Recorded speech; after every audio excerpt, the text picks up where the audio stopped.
ନିଯୁକ୍ତି ଦିଶା ଓଡ଼ିଶାର ଭିଉୟର୍ସ ମାନଙ୍କୁ ସ୍ୱାଗତ। ଆଜି ଆମେ ଦେଖିବା doctor R.C. Samantaray institute of science and technology ଯାହାକି ନୟାଗଡ଼ ଡିଷ୍ଟ୍ରିକ୍ଟ ଓଡ଼ିଶାରେ ରହିଛି। ତାର ରିକ୍ୱାରମେଣ୍ଟ ଆସିଛି।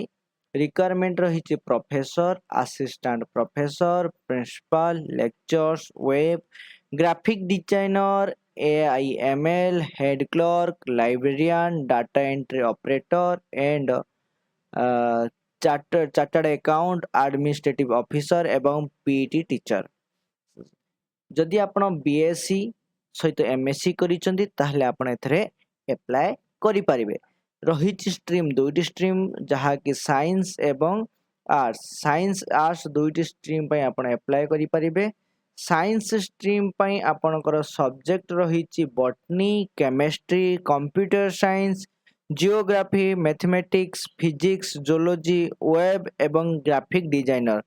ଠିକ୍ ସେହିପରି ଆର୍ଟ୍ସ ପାଇଁ ରହୁଛି ଆପଣଙ୍କର ଆନ୍ଥ୍ରୋପୋଲୋଜି, ଇକୋନୋମିକ୍ସ, ଏଜୁକେସନ୍, ଗ୍ରାଫି, geography, Hindi, history, Sanskrit, political science, sociology, English ଏବଂ ଓଡ଼ିଆ। ସେଥିପାଇଁ ଆପଣଙ୍କୁ କ'ଣ ଦରକାର? ଆପଣଙ୍କର ନେଟ୍ ୱିଥ୍ PhD ଦରକାର, MPhil ଦରକାର, ଆପଣଙ୍କର ଅଡ଼ିଓ ଭିଜୁଆଲ ମଡେଲ ବା NEET JEE ଆପଣଙ୍କର ହେଇତେ ଦରକାର, କ୍ଲିୟର ହେଇତେ ଦରକାର ଏବଂ ଲ୍ୟାବ୍ ଏକ୍ସପିରିଏନ୍ସ ଆପଣଙ୍କର ରହିତେ ଦରକାର। ଯଦି ଆପଣ ଲେକ୍ଚର ପୋଷ୍ଟ ପାଇଁ ଆପ୍ଲାଏ କରୁଛନ୍ତି କ୍ୱାଲିଫିକେସନ୍ ଆପଣଙ୍କର MSc କିମ୍ବା MA ହେଇଥିବା ଦରକାର। ସେଥିପାଇଁ ଆପଣଙ୍କର ପର ମନ୍ଥ ସାଲାରୀ ରହୁଛି 24,500। ଠିକ୍ ସେହିଭଳି ଆସିଷ୍ଟାଣ୍ଟ ପ୍ରଫେସର ପାଇଁ ଆପଣ MPhil କରିଥିବା ଦରକାର। ଆପଣଙ୍କର ସାଲାରୀ ରହୁଛି 30,500। ପ୍ରଫେସର ପାଇଁ ଆପଣଙ୍କର PhD କମ୍ପ୍ଲିଟ୍ ହେଇଥିବା ଦରକାର। ସେଥିପାଇଁ ସାଲାରୀ ରହୁଛି 36,000।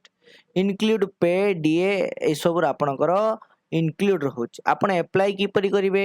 ଆପ୍ଲାଏ କରିବା ପାଇଁ ହେଲେ ଆପଣଙ୍କର ରିଜ୍ୟୁମ୍କୁ ତା ସହ ରିଜ୍ୟୁମ୍ରେ କ'ଣ ଆଟାଚ୍ ହେବ? ଆପଣଙ୍କର ସାର୍ଟିଫିକେଟ୍, ଆପଣଙ୍କର ମାର୍କସିଟ୍ ଏବଂ କଲର୍ ଫଟୋ। ଆପଣ ଇମେଲ୍ ଆଇଡ଼ିରେ ତଳେ ଯେଉଁ ଇମେଲ୍ ଆଇଡ଼ି ଦୁଇଟି ଇମେଲ୍ ଆଇଡ଼ି ଦେଖିପାରୁଛନ୍ତି ସେଇ ଇମେଲ୍ ଆଇଡ଼ିରେ ତାଙ୍କୁ କ'ଣ କରିବେ? ଆପଣ ସେଣ୍ଡ କରିବେ।